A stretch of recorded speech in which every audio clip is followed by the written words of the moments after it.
যুব আন্দোলন বাংলাদেশ খুলনা ৪ আসন কর্তৃক আয়োজিত নবগত সদস্য সম্মেলনের সম্মানিত প্রধান অতিথি ইসলামী আন্দোলন বাংলাদেশের মুহতারাম মহাসচিব এদেশের ১৬ কোটি তৌহিদি জনতার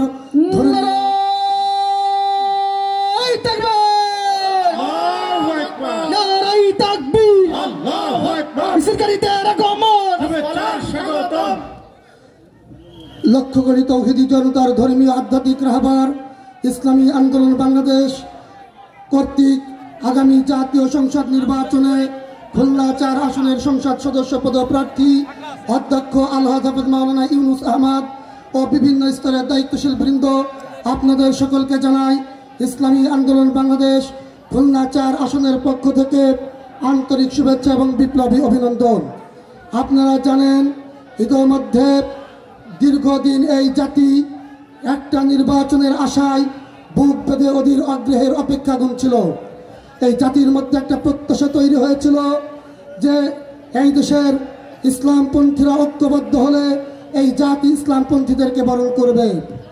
ইতোমধ্যে আমাদের শায়েখ স্পষ্ট ভাষায় ঘোষণা করেছেন আগামী নির্বাচনে ইসলামপন্থীদের বাক্স হবে একটা।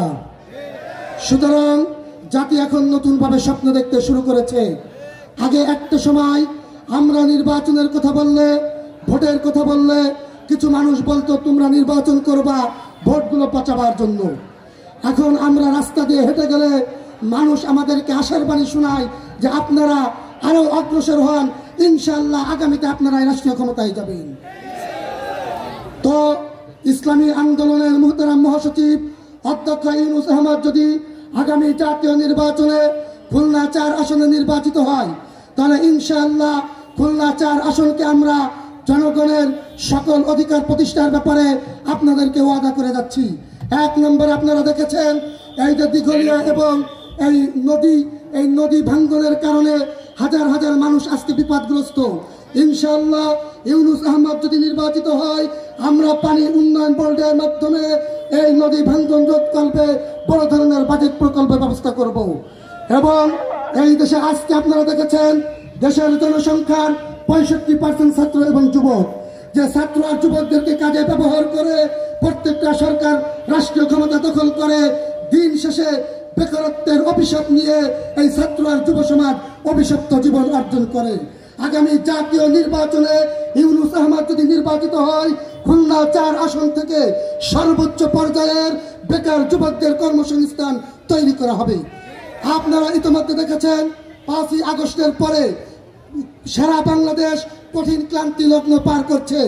মাদকের রমরমা অবস্থা, টেন্ডারবাজি, চাঁদাবাজি, খুন ধর্ষণে মানুষ আজকে চরম আতঙ্কে দিন পার করছে। গতকালকেও নির্বিচারে এক প্রবাসীকে রূপসায় গুলি করে হত্যা করা হয়েছে। আইন শৃঙ্খলার চরম অবনতি আজ আমরা লক্ষ্য করছি। ইউনুস আহমদ যদি নির্বাচিত হয় ইনশাআল্লাহ খুলনা ৪ আসনে প্রশাসনকে নিরপেক্ষ করে সকল অপরাধ দমনে ইসলামী আন্দোলন বাংলাদেশ অগ্রণী ভূমিকা পালন করবে এবং খুলনা ৪ আসনকে সর্বস্থানে মাদক এবং সন্ত্রাস মুক্ত করা হবে। এবং ওয়াদা করে যাচ্ছি ইনশাআল্লাহ ইউনুস আহমদ যদি নির্বাচিত হয় রাস্তায় ঘাটে কোথাও কোনো টেন্ডারবাজি চলবে না। আপনাদেরকে ব্যবসা করতে গেলে ব্যবসায়ীদেরকে নির্বিঘ্নে ব্যবসা করবে, কেউ প্রতিষ্ঠান থেকে চাঁদা নিতে পারবে না। চাঁদা মুক্ত, টেন্ডার মুক্ত সকল প্রকার অপরাধ দমন করবার জন্য আগামী জাতীয় নির্বাচনে ইসলামী আন্দোলন বাংলাদেশের কান্ডারি ইউনুস আহমদকে নির্বাচিত করতে হবে। সঙ্গে সঙ্গে আর একটা কথা আমি বলি, অনেক সময় আপনারা বলেন যে আগামী নির্বাচনে কি হবে, আমরা কি নির্বিঘ্নে ভোট দিতে পারবো কি পারবো না। আমাদের স্পষ্ট পয়গাম, আমরা শুধুমাত্র ইসলামী আন্দোলনের মুয়াজ্জিন হিসেবে ময়দানে এসেছি। মুয়াজ্জিনের কাজ নয় কোন মুসাল্লিকে পিটিয়ে মসজিদে নেওয়া। মুয়াজ্জিনের কাজ আজানের ধ্বনিটা মুসাল্লিদের কানে পৌঁছে দেওয়া যে হাইয়া আলাস সালাহ হাইয়া আলাল ফালাহ, আসো কল্যাণের দিকে। আমরা শুধু খুলনা ৪ আসনের সকল জনগণের কাছে এই আহ্বান পৌঁছে দিতে চাই, সাম্য মানবিক ন্যায় বিচার প্রতিষ্ঠা করতে হলে ইসলামী আন্দোলনের কান্ডারি ইউনুস আহমদকে ভোট দিন, এটাই হচ্ছে আমাদের আহ্বান। কিন্তু কেউ যদি এই আহ্বানে সাড়া না দেয় আমরা কাউকে পিটিয়ে জোর করে কারোর ভোট হাত পাখায় নিব না, একথা সত্য। কিন্তু পাখায় ভর্তিতে কেউ যদি প্রতিবন্ধকতা তৈরি করে এক চুল ছাড় দেওয়া হবে না। আজকের জন্য এই সমুদ্র থেকে স্পষ্ট পয়গাম শুনে দিতে চাই, হাত পাখায় ভর্তিতে প্রতিবন্ধকতা তৈরি করা হলে ইসলামী যুব আন্দোলনের যুবকেরা বুকের তাজা রক্ত ঢেলে দেবে। আর আমরা যেমন স্বৈরাচারকে বরাদ্দ করতে পারি না, চাঁদাবাজকেও বরাদ্দ করতে পারি না।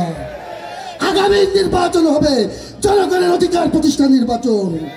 আগামী নির্বাচন হবে টেন্ডার মুক্ত খুলনা 4 আসন করবার নির্বাচন। সেই নির্বাচনে প্রতিবন্ধকতা তৈরি করবেন, দায়িত্বশীলদেরকে ভয় দেখিয়ে কেন্দ্র দখল করবেন। ইনশাআল্লাহ প্রয়োজনে রক্ত দিয়ে শাহাদাত বরণ করে নির্বাচনের পরে কবরে চলে যাব। 4 আসনকে সুন্দর এবং সামরিক করে গড়ে তুলবে ইনশাআল্লাহ। সেই জন্য হাতে হাত রেখে কাঁধে কাঁধ মিলিয়ে প্রত্যেকটা ঘরকে ইসলামী আন্দোলন বাংলাদেশের দুর্ভেদ্য দুর্গে পরিণত করবেন। আল্লাহ তাআলা কবুল করুক। নাসরুম মিনাল্লাহি ফাতহুল করিম ওয়া বাশশিরিল মুমিনিন। দেখা হবে ভিন্ন কোনো রাজমঞ্চে। সে পর্যন্ত সকলের সুস্বাস্থ্য কামনা করছি।